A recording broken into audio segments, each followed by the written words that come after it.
எப்பவுமே நம்ம வாழ்க்கையில ஒரு போராட்டம் நடந்துட்டே இருக்கும்.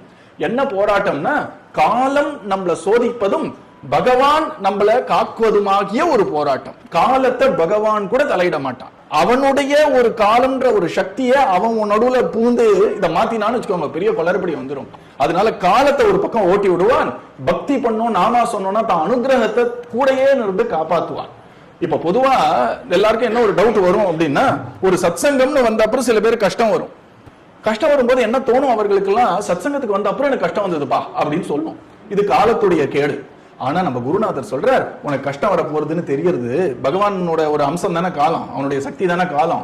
இந்த கஷ்டத்தை நம்ம சமாளிக்கணும்னா அதற்காக இவர்களுக்கு ஒரு வல்லமையை கொடுக்கணுங்கிறதுனால தான் சத்சங்கத்தை அந்த கஷ்டத்துக்கு முன்னாடி பகவான் வைக்கிறான்.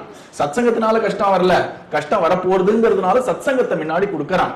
அதனால சத்சங்கம் அப்படிங்கிறது நம்ம நன்மைக்காகத்தான்.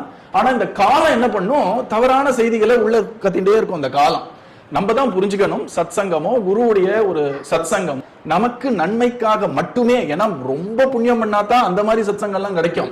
அது நமக்கு நன்மை கொடுக்காம வேற என்ன கொடுக்கும்?